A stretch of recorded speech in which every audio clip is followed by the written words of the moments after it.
KVC school परिषद में राष्ट्रपिता महात्मा गांधी की पुण्यतिथि पर केवीसी स्कूल प्रबंधक और शिक्षकों छात्रों द्वारा गांधी के फोटो पर श्रद्धा और पुष्प अर्पित कर 2 मिनट मौन धारण कर बापू की सभा का किया गया आयोजन। देखिए खबरें आज भी के लिए जनपद गाजीपुर से ब्यूरो रिपोर्ट। कि लोग गांधी गांधी कहते हैं, गांधी का मतलब क्या होता है? गांधी जो शब्द है वो कहां से आया? पता ये चला अध्ययन के बाद कि गांधी संस्कृत भाषा का मूल शब्द है। और ये भी पता चला, हम उसके एडजेक्टिव में गए और प्रोनाउन में गए। जब कोई आदमी अपनी बड़े दायरे में बात कहता है तो उसको ये कोशिश करनी चाहिए कि प्रोनाउन सीखे। प्रॉपर नाउन आदमी को नहीं बड़ा बनाता, बल्कि उसके काम को प्रॉपर नाउन कंजक्शन फिगर में साबित किया करता है। मैंने संस्कृत के शब्द गांधी को जब पढ़ना शुरू किया तो पता ये चला कि गुजराती समुदाय में, गुजराती कम्युनिटी में गांधी एक बिरादरी नहीं है, बल्कि वैश्य एक बिरादरी है जो हमारे यहाँ भी पाई जाती है। उस समुदाय से गांधी आते थे, यानी बनिया जिसको भी कहते हैं, उस समुदाय से गांधी आते हैं। बात यही खत्म नहीं हुई, मैं फिर और आगे बढ़ा तो पता चला कि गांधी, फिर मैंने जोर दिया कि गांधी है क्या। पता ये चला कि गांधी का माना होता है सुगंध बेचने वाला। उसको मैंने अपने नजरिए, अपने फिलॉसफी में लिया तो मैंने ये तय पाया कि गांधी ने विचारों की खुशबू पूरे दुनिया में बेची। गांधी खुशबू नहीं बेचते थे, गांधी विचारों की खुशबू बेचते थे। मैं जहां जाता हूं, आप जहां जाते हैं, जब बोलना शुरू करते हैं उसमें ओज होता है, उसमें गद्य होता है, उसमें पद्य होता है, उसमें लालित्य होता है, तो पता ये चलता है कि आप इस दौर के गांधी बनते और जो है बनते हुए दिखाई देते हैं। तो गांधी का मूल शब्द क्या है, मूल स्वर क्या है? विचार है। गांधी क्या है? गांधी ने तय किया पूरे देश में कि अगर आपको कातिल बनना होगा तो पहले मारना सीखना होगा। गांधी ने बताया कि आप मर्डर बनना चाहते हैं, आप कातिल बनना चाहते हैं, मकतूल के आप वफादार और पहरेदार बनना चाहते हैं, तो आपको पहले मर्डर करना सीखना होगा। गांधी उससे बढ़ के आगे हमके गांधी की फिलॉसफी क्या बताती है? फिलॉसफी यह बताती है, गांधी ने कहा कि अगर आप अहिंसा के रास्ते पर चलना चाहते हैं, नॉन वायलेंस फिगर के आप एतमादी हुस्न होना चाहते हैं, खूबसूरत तगज्जुल होना चाहते हैं, मशगला, इस मशगला को यानी अहिंसा की मशगला को, इस ड्यूटी को, इस नैतिकता को अपने भीतर शामिल करना चाहते हैं, तो गांधी ने बताया कि अहिंसा के जो आप रास्ता अपनाते हैं तो आपको मरना सीखना होता है, न कि मारना सीखना होता है। गांधी के 4 बेटे पैदा हुए। 1888 में हरिलाल गांधी, 1892 में मणिलाल गांधी, 1897 में रामदास और 1900 में देवदास। 1869 में गांधी की शादी हुई और उनकी बीवी 1944 में चल बसी। पता ये चला कि गांधी ने 4 शादियां की, लेकिन जो वजूद है, जो सुतून है, गांधी के आवाज को बुलंद करने वाली कस्तूरबा, जिनको हम बा के नाम से जानते हैं, वो गांधी की बीवी हुआ करती थी, उनकी धर्मपत्नी हुआ करती थी। उन्होंने गांधी को सलीका दिया।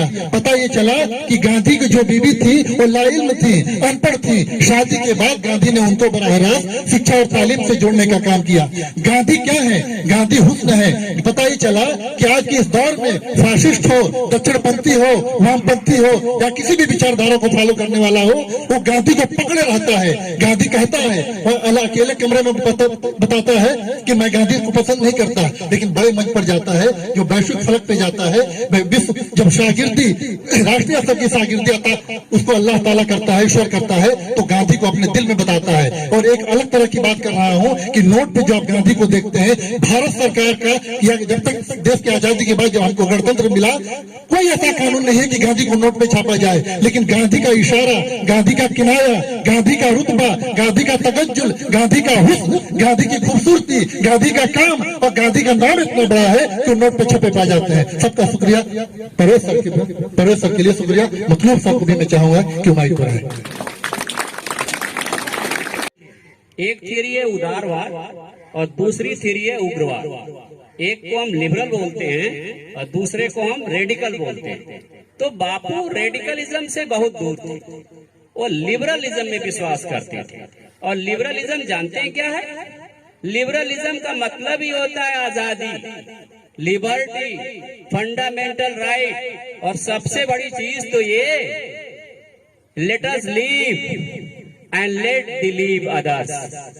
जियो और जीने दो, ये सिद्धांत था बापू ने अपनाया इंस्ट्रूमेंट। जब वो आते हैं इंडिया 1915 में 9 जनवरी, जिसको हम नॉन रिकॉग्नाइज्ड इंडियन डे मनाते हैं, अप्रवासी भारतीय दिवस, जब इंडिया में आते हैं 1915 में, तो माइंडसेट सेंटिमेंट्स को करते हैं।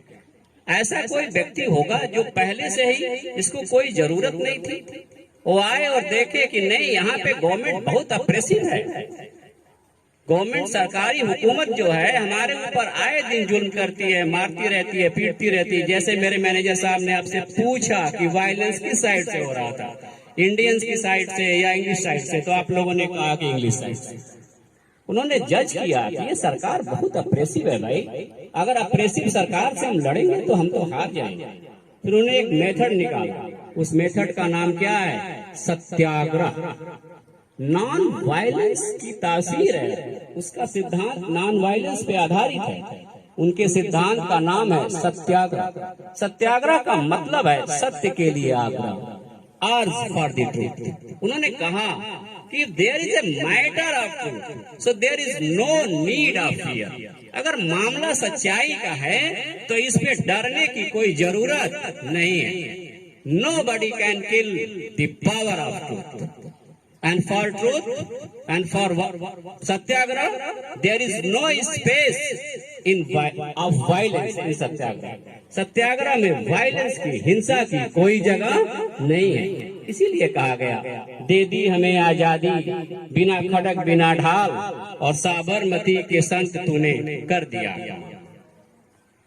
जब हम राष्ट्रीय आंदोलन पढ़ते हैं, नेशनल मूवमेंट पढ़ते हैं, आप देखेंगे कि हम जब एरा पे आते हैं 1920 के आसपास, 1915 में वो आते हैं, उसके बाद सत्याग्रह लॉन्च करते हैं, बिहार जाते हैं, चंपारण जाते हैं, फिर अहमदाबाद जाते हैं। इस तरह से आंदोलन बढ़ता है, और जब जालियांवाला बाग मस्कर होता है वो टूट जाते हैं, और जब वो बीड़ा उठाते हैं कि जब हम आजाद करके रहेंगे देश को नॉन कोऑपरेशन मूवमेंट के बाद, फिर कोई दूसरा इरा आता नहीं है। रेडिकलिज्म रहता है इंडिया में, धीरे धीरे शिफ्ट कर जाता है, नॉर्थ इंडिया से पंजाब, और पंजाब से हमारे देश के बाहर शिफ्ट कर जाता है, कनाडा में शिफ्ट कर जाता है। M.K. गांधी के सामने किसी रेडिकलिज्म ने बैकग्राउंड नहीं बना पाया, वो इतने बड़े लीडर थे, और बता दिया उन्होंने कि ट्रूथ के लिए वायलेंस की कोई जरूरत नहीं है। आज उनके मर्डियस डे पे हम सब लोग अपना होमेज, श्रद्धा सुमन उनके चरण में समर्पित करते हैं, और उनसे ये आशीर्वाद मांगते हैं कि हम लोगों को ये आशीर्वाद दें कि भारत दुनिया में ऐसा देश बने जो हमेशा उनको याद करते रहे, और हम लोग हमेशा ऊंचाइयों पर, तरक्कियों पर काबिज हों। धन्यवाद। Nation, and he was not only a man, he was a thought. Gandhi को हम किस चीज के लिए जानते हैं? उनके विचारों के लिए जानते हैं, उनके फिजिकल लाइफ के लिए हम उनको नहीं जानते हैं। उनकी लिखी हुई किताबें, उनकी कही हुई बातें, उनकी थॉट प्रोसेस, और जब भी गांधी जी की बात आती है तो कहीं ना कहीं ईमानदारी की भी बात आती है। और आज के दिन वो इस दुनिया से तो चले गए फिजिकली, लेकिन वो हमेशा हमेशा के लिए अमर हो गए अपने विचारों के लिए और अपने कंट्रीब्यूशन, जिसकी वजह से हम आज यहाँ खड़ा होकर के फ्रीली जो चाहे वो बोल सकते हैं। For free India he struggle out. आप लोगों ने उनके बारे में बहुत सारी किताबों में उनकी कहानियां पढ़ी होंगी कि साउथ अफ्रीका में उन्होंने कैसे स्ट्रगल किया, फिर इंडिया में कैसे आए। और एक वर्ड जो इंग्लिश और हिंदी दोनों में जब वर्ड का हम नाम लेते हैं तो गांधी जी अपने आप सामने आ जाते हैं। वो वर्ड क्या है? Non violence. फ्रीडम फाइटर्स, बहुत लोग शहीद हुए, यहाँ तक कि हम जिस सरजमी पे खड़े हैं और जहाँ पे जिस जमीन पे आप खड़े हैं, ये भी जमीन किसका है? नाजिर हुसैन का। He was also freedom fighter and he was imprison in the second world war.